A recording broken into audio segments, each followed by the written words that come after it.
Alright everybody, this is Unreal Odin, and you are watching Let's Play Gacha Force Part 5. In this episode, we're actually gonna take on the Flame Dragon, which is, quote-unquote, the first boss of the game. You can count on me. And I'm actually just gonna go with Usagi for the extra firepower for this fight. And my force is pretty basic at the moment, just a Vampire Knight, Revolver Gunman, and G-Red. Reason I chose Vampire Knight is because he is ridiculously good against dragon types. But for the first part of the fight, we're actually going to have to take out a bunch of these little death borgs, and we gotta wait for the dragon to show up. As you will notice, there is no death force meter. Our mission is just to destroy this flame dragon. So by spamming our X attack, we can pretty much destroy this entire thing without dying.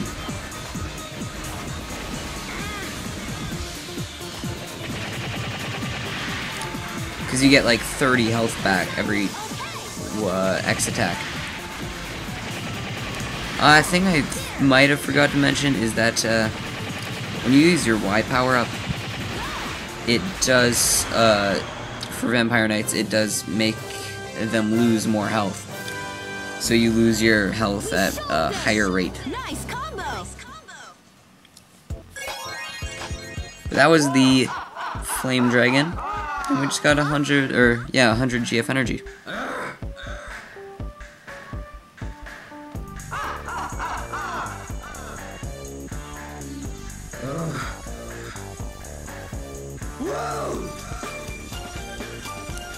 Okay.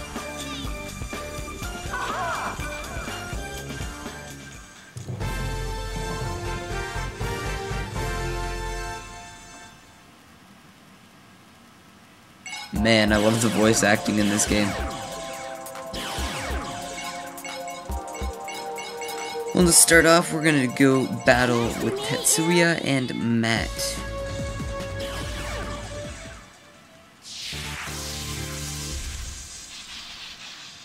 Let's have fun. Have no fear. I am here.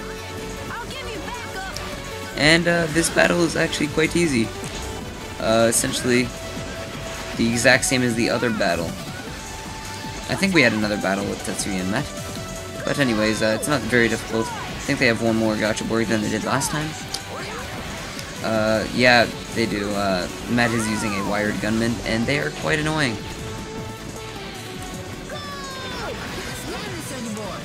And I actually made a mistake.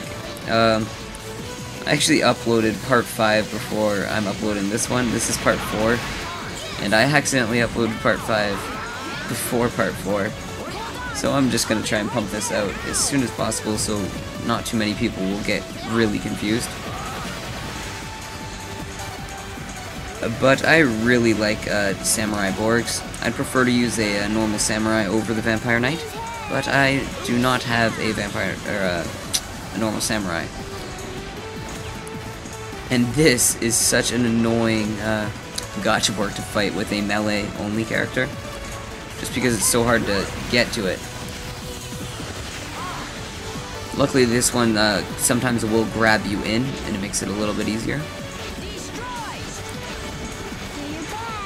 like that, and then you can just easily melee it. And now Matt is down to one gacha board.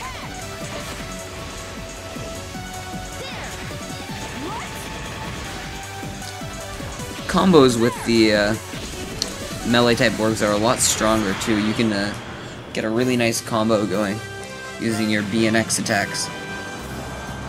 We showed them. We lost.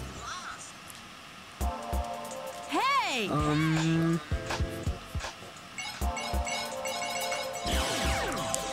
Next up, we're just going to do a little training session with Kakeru and Mana. For future episodes, I do plan on doing a lot more editing and showing less content, because these training battles are starting to get pretty repetitive. Just be cool. Let's have fun. And, yeah, they don't really progress with the story at all. So I might just flat out only show story battles, but have little episodes in between with all the dialogue, similar to what I did with part 5, which is the next part. But that's no fun, just looking at dialogue, so you want to have some battles in there. But it does get difficult to commentate over battles. You do so many that it kind of, you run out of stuff to talk about. Which is why I want to start using a variety of different Gachaborgs, so I can mix up my commentary a bit and explain each Gachaborg in more detail. But at the beginning of the game, we don't really have a very large selection of Gachaborgs to choose from, which is very unfortunate. But boy, that Shuriken Ninja that Kakeru is using, I really want. It is a great Gachaborg. I might do some off-screen grinding to get it. Not grinding, but farming. Because it is a great Borg. I would probably use it to replace my Vampire Knight, just because it's got a dedicated ranged attack and a dedicated melee attack. Alright, that'll do. We've lost.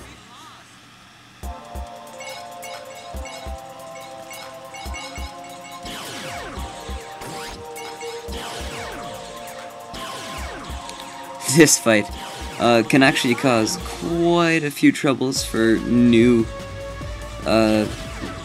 people who play this game.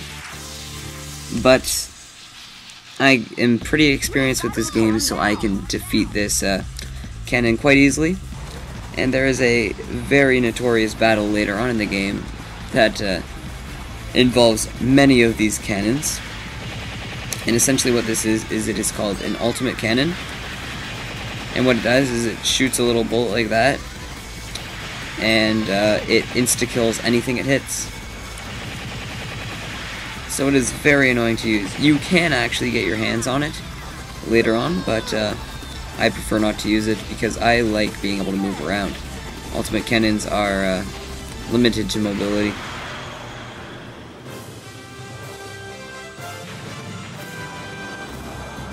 We showed them.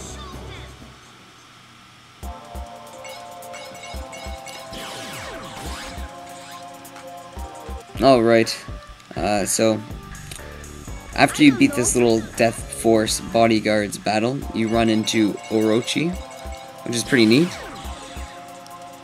And then this battle appears, and you can actually battle with Orochi. Hey. And this is some more tough stuff. And this battle is actually really difficult for this early in the game. The tough stuff really deserves its right to be there.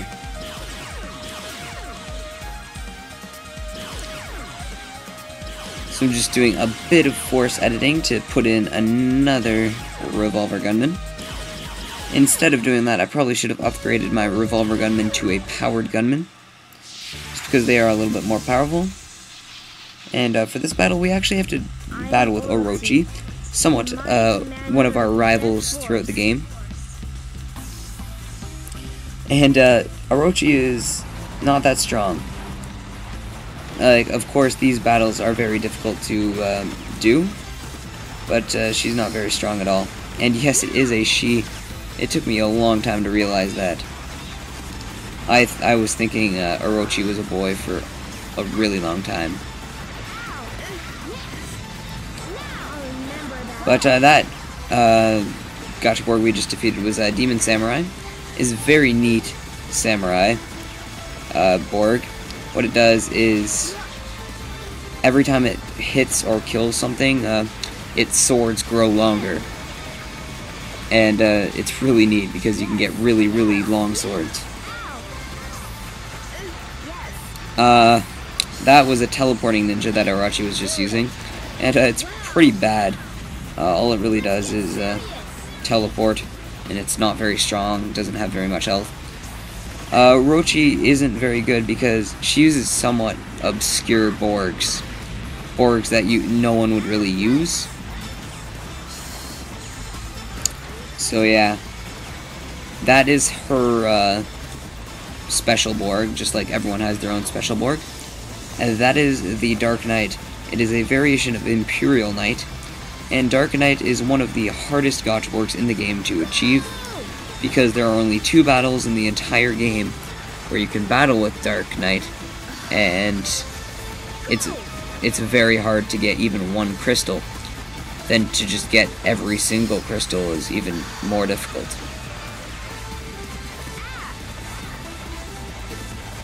Getting the first 3 crystals is normally easy, but then they make it really difficult to get a 4th one.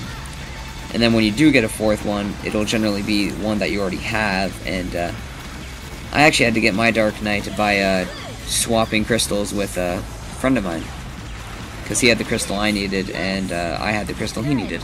So we ended up both getting a Dark Knight out of it, which was pretty sweet. Now these are Ruby and Sapphire Knights. Very difficult. And very fun to use. These aren't really Orochi's Borgs, these are still part of the Death Force. Sapphire Knight uses a beam that he shoots out as his special, while Ruby Knight uses a bomb, shoots bombs out. I prefer Ruby Knight, but I know most people prefer Sapphire Knight, because it's more controlled, because laying down bombs can be kind of hard to place. But you can also shoot bombs.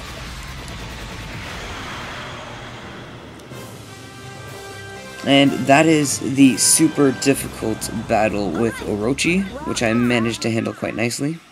I didn't even have to use G-Red. I don't know.